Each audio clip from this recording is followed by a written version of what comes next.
What happens when the slope is destabilized by the rains, but at the same time, there is destabilization of the republic by the delay as well. In this session, we'll be talking about why we have the landslides which are increasing in the Western Ghats region, and this is very important and a core topic where the UPSC asks the questions. If you will see in 2019 itself, there is a previous year question that relates directly to the landslides, and thereby this topic is quite important. Now over here, when it comes to the landslide prone regions that are there in India, so we have 13.17% of the total area which is landslide prone. At the same time, when it comes to the Karnataka's Western Ghats since 2006, you will see there had been more than 1,450 landslides which had been recorded in Karnataka itself, and 14% of the Kerala, it falls under the very high susceptibility despite that it lies outside the Himalayas where we see the landslide most prominently. And ultimately, we have seen in this session or in this season of the monsoon that there had been landslides in the northeast region, and also the last year we have seen the landslides that occur in the Uttarakhand and even in the Himachal Pradesh as well. So therefore, this is quite important and also important because on 7th of July 2026, there was a construction site that was there in Wayanad that actually collapsed, and that have led to the death of the 3 of the workers as well. So this is quite important that when it comes to the landslides, they are quite disastrous, because that ultimately leads to the loss of life and even the loss of property as well. Now, I'll be talking about this, moving ahead. But let me tell you that on the platform of the StudyIQ, this is where you will find that this is the lowest price drop ever. And ultimately, you can get enrolled into the courses that are available on the platform of StudyIQ by using the code that is BRS Live. Now, it is quite important that when it comes to the Western Ghats region, so I guess that you must remember about Madhav Gadgil. Sadly, we have lost him this year itself in January, and he have said that if action is not taken, a huge disaster awaits Kerala. It doesn't take ages, just 4 or 5 years. And this is what he said in 2013, just 2 years after his ecology panel report. It was shelved, and in 2024, you can see when it comes to Mundakai or the Chural Mala in Wayanad, there were more than 308 people who were buried alive in their sleep. When there was a saturated hillside, it gave way. The villages he had specifically flagged as the high risk in his 2011 report, they were the ones that actually fell, and that is why it is quite important to understand the complete concept in the Western Ghats. Now, I'm talking about Madhav Gadgil, who actually, he was the IISc ecologist, and he chaired the Western Ghats Ecology Expert Panel, or WGEEP, and ultimately he called the disaster as a man-made and insisted that the local communities, not the distant technocrats, they should decide the land use that should be there. Now, when it comes to the villages, so Mundakai and the Chural Mala, Putumala and Pedimutti, basically these are where you will find the plantation and the tribal settlements. They were built upon the slope where actually the report had already named them as the ecological fragile more than a decade earlier, when we had the tragedy that have stricken the place in 2024. And Kerala and Karnataka governments, they are caught between the local livelihood dependent on the plantation and the quarries, and the scientific advice recommending strict construction ban on the same land, and that is the core issue when it comes to the complete perspective. So it is quite important that you can see that right from 2011, we are talking about 2026, and this is a 15-year timeline that I'm talking about. In 2010-2011, we had the panel that was formed, and Gadgil report, it had recommended that 75% of the Western Ghats, it should be declared as ecologically sensitive zone from ESZ 1 to 3. And this had been 15 years since then that we have not declared even a single % of the land as the ecological sensitive area. Then what had happened was the state have rejected the Gadgil formula or the Gadgil report in 2012-13, and Kasturi Rangan led high-level working group, actually it was formed.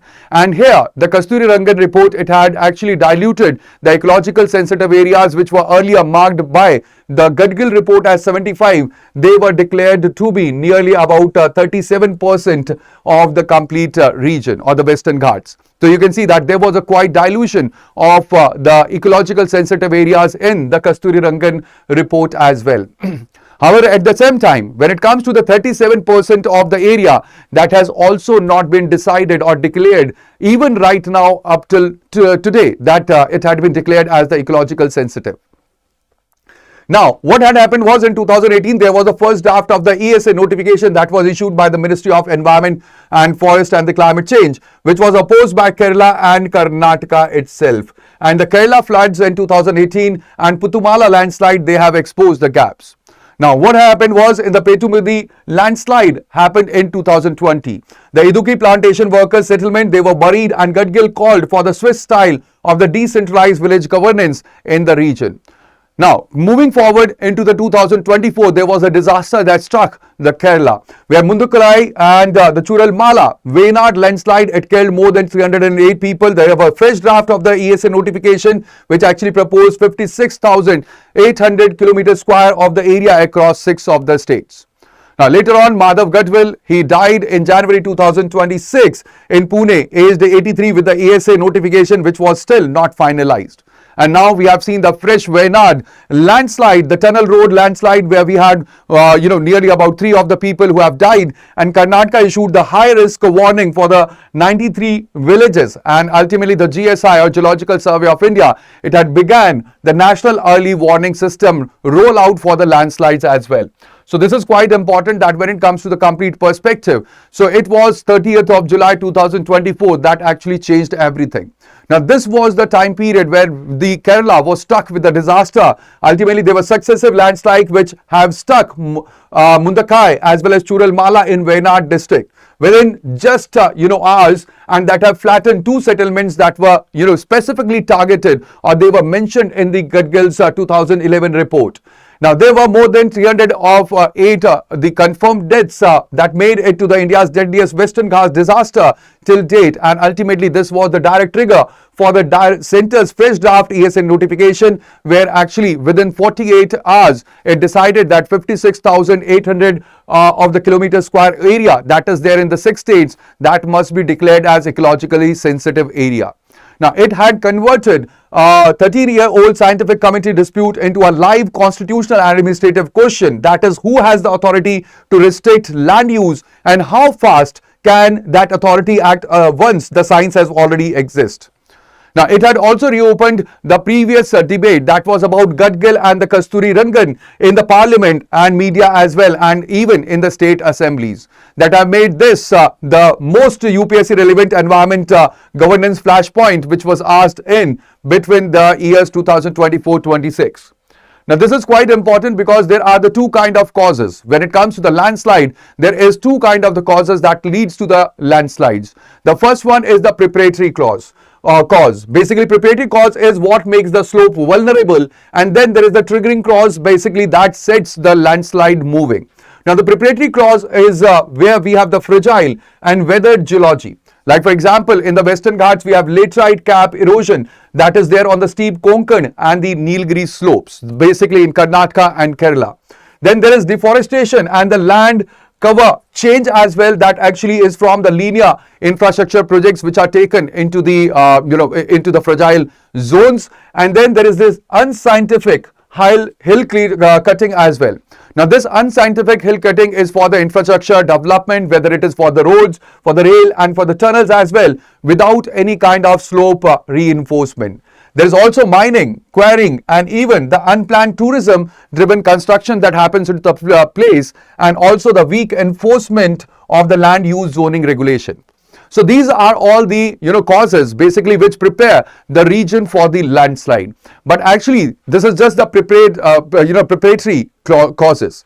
They actually prepare the region, but the trigger is actually where we have the intense, prolonged monsoon rainfall rapidly, which increases the groundwater pore pressure, and this adds to the weight of the slope or weight to the slope, while weakening the soil cohesion, which had been already weakened because of the land use change, because of the deforestation, and there may be the seismic activity as well.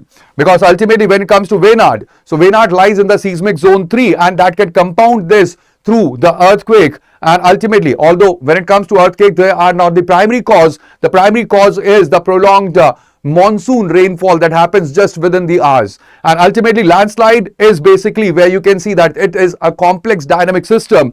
Preparatory cause make the slope vulnerable, and the trigger initiates the movement where we have the landslide that actually occurs. Now, this is quite important because I told you that there is the warning system that had been created, and this is not the first time. The early warning systems, they can actually, can be installed for the timely evacuation from the danger zones that are there. Now, there are the two of the well publicized, successful cases that come from the Switzerland, where separate instances are from 2023 and 25, where we saw that hundreds of the people, they were evacuated from the hazardous area just a few days before that, where we have the disaster that struck.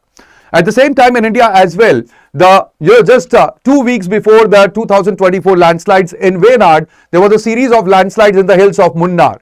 That is again further to the south in Kerala. There is no loss of the life that happened over there. Also, this is quite important that ultimately this was achieved because the Idukki district administration had evacuated these people on the advice of the team of the researchers which were there from the Amrita University. And recently we have seen Professor Derek Sprays Shukla and his team, which is there from the IIT Mandi. They had unveiled their own landslide early warning system that is there. In this system, there are the various sensors which will be used, and these sensors they will measure the complete pressure system that is there, and thereby releasing the early warning that could be utilized for the for evacuating these people, so that ultimately the risk of the life should not be there. Now you can see what happens over here in the India. All right, this is what is the chain of the action. That is, there is extreme rainfall which saturates the slope. There is landslide event where we have the deaths and the damages. And then there is the political blame that starts, where it is between the center and the state. Then there are the renewed committee or the notifications promises which are laid after the disaster. And what happens is that the implementation, it stalls. And ultimately that is up till the next monsoon where the cycle repeats, and this goes on repeating and repeating. So this cycle, it loops back to the step one every monsoon until the land use regulation, and not just the relief rescue, it will break this complete chain. Now over here you can see that because each cycle, it ends in the political blame rather than any shift or any binding regulation. So disaster response over here, it has become institutionally stronger, where we have GSI which is mapping, we have the KSN DMC which is releasing the alerts, we have the NDMA as well, protocols which had been laid down. So we have the institutional, institutionally we have become stronger as compared to being politically stronger. All right, and ultimately over here you can see that the land use prevention, it has stayed institutionally weak. Now over here in India, we are getting better at the warning people to run, not at the stopping the slope from the falling in the first place. And that is where you can see the policy, that is for the policy gap that comes in India, or the implementation gap that comes in India. Now, ultimately, when it comes to the landslide, it is not just the loss of the people or the loss of the life of the people. If there is landslide, it leads to the loss of life and displacement of the families to the relief camps.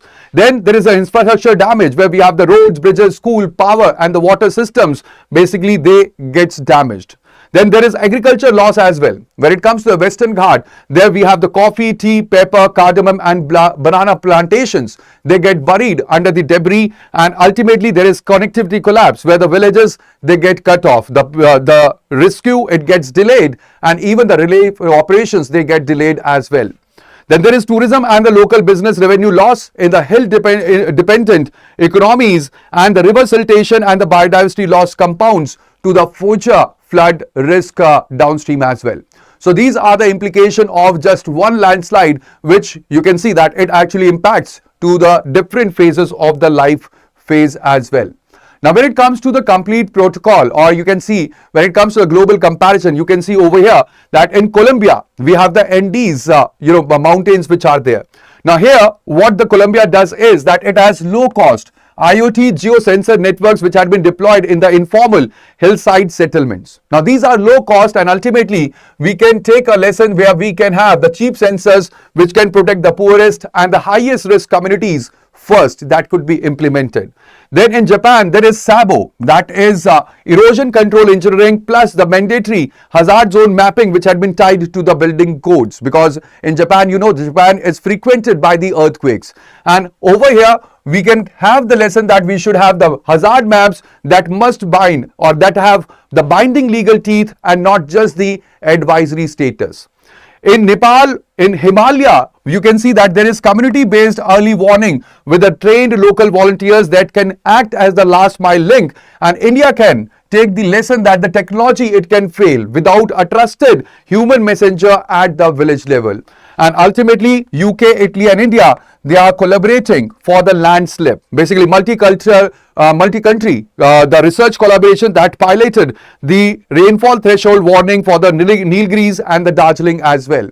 And here it is quite important that the international scientific partnership, it can be scaled to the sovereign systems as GSI is right now doing. And ultimately this is, or these are the key, very important lessons that India can take from the global reference as well. But the question remains the same, that the slope, it will test us again, or it will keep testing us. But ultimately the question is that whether governance is ready before the next monsoon or not. So this would be all in this in the session, and ultimately let me remind you once again that on the platform of StudyIQ, we have we have right now the lowest price drop, where the price starts just from the 7,999 rupees. So over here you can enroll into the GS Foundation batch, that is Resolution P2I batch for the English, in the evening batch that we are running right now, and you can use the code BRS Live for the maximum discount. So that would be all in this session, but do not forget to like the session, to share the session with your friends, and even to subscribe to our channel if you have not subscribed it yet. So that would be all. Thank you. Bye bye. Take care and Jai Hind.